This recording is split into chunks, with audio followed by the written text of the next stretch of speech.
উৎসাহী করতে আসছেন, জাস্ট আপনার কাছে কেমন লাগছে? ওয়েল আসলে গত আপনারা সকলেই দেখেছেন ওই স্বৈরাচার যেভাবে বাংলাদেশের গণতন্ত্রকে হরণ করেছে, বাংলাদেশের রাষ্ট্রীয় প্রতিষ্ঠানগুলোকে দলীয়করণ করেছে, ঠিক তেমনিভাবে বাংলাদেশের ক্রীড়াঙ্গনকেও দলীয়করণ করে বাংলাদেশের ক্রীড়াঙ্গনকে ধ্বংসের পথে নিয়ে গেছে। এবং গত 17 বছরে বাংলাদেশের ক্রীড়াঙ্গন থেকে আমরা তেমন কিছু অর্জন করতে পারিনি।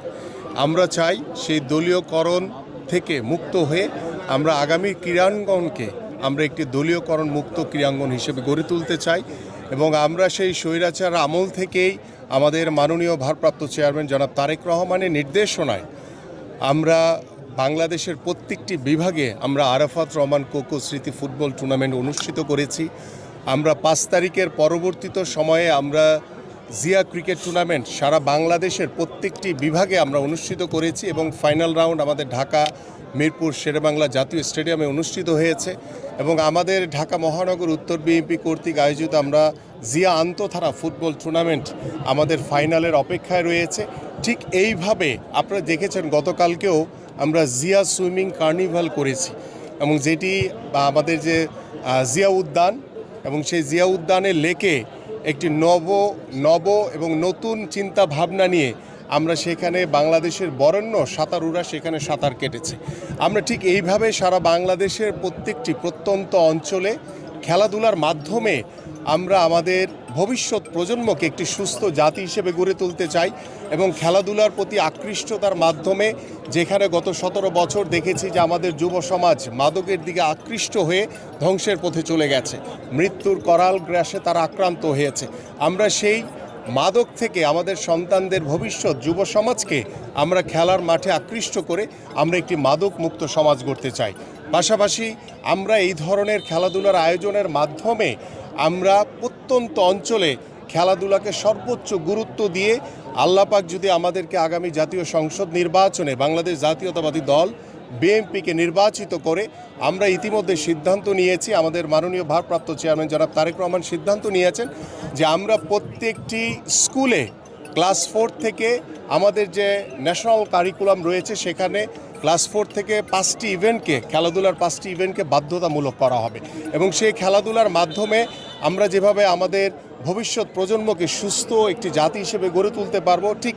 আমাদের বাংলাদেশের ফুটবল, ক্রিকেট বা বিভিন্ন স্পোর্টসের যে পাইপলাইনে খেলোয়াড় তৈরি করার কথা, সেই খেলোয়াড় তৈরির একটি রাস্তা তৈরি হবে। ঠিক একইভাবে আমরা, আপনাদের মনে আছে যে 80-র দশকে যে নতুন কুড়ি অনুষ্ঠিত হয়েছিল, শহীদ রাষ্ট্রপতি জিয়াউর রহমান সাংস্কৃতিক অঙ্গন থেকে বিভিন্ন প্রতিভাবানদেরকে নিয়ে যাতে সাংস্কৃতিক অঙ্গনে তারা যাতে একটি ভালো একটি অবস্থান তৈরি করতে পারে, ঠিক সেই আদলে আমাদের মাননীয় ভারপ্রাপ্ত চেয়ারম্যান জনাব তারেক রহমান নতুন কুড়ি স্পোর্টস নামে একটি কর্মসূচি আমরা হাতে নিয়েছি। আমরা বাংলাদেশের প্রত্যন্ত অঞ্চলে যে সকল প্রতিভাবান ক্ষুদে খেলোয়াড় রয়েছে তাদেরকে দায়িত্ব নিয়ে ইতিমধ্যে আমাদের মাননীয় ভারপ্রাপ্ত চেয়ারম্যান অনেক কয়েকজন ফুটবলারের দায়িত্ব নিয়েছেন, আমাদের ক্ষুদে দাবারুদের দায়িত্ব নিয়েছেন। ঠিক এইভাবে আমরা বিভিন্ন জায়গায় যেখানে প্রতিভাবান খেলোয়াড় রয়েছে তাদেরকে আমরা সংগ্রহ করে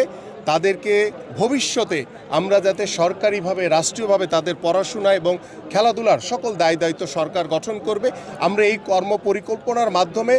বাংলাদেশের রাজনীতির একটি গুণগত পরিবর্তন করতে চাই, যে পরিবর্তনের মাধ্যমে আমাদের যে তরুণ সমাজ, আমাদের যে যুব সমাজ রয়েছে, আমাদের তরুণদের যে চিন্তাভাবনা রয়েছে, আমরা সেই গতানুগতিক রাজনীতি থেকে বের হয়ে এসে আমরা এই খেলাধুলার মাধ্যমে আমরা একটি সামাজিক পরিবর্তন আনতে চাই আমাদের বাংলাদেশে। আমরা রাষ্ট্রীয়ভাবে একটি সামাজিক পরিবর্তন এনে আমরা বাংলাদেশের রাজনীতির একটি গুণগত পরিবর্তন আনতে চাই।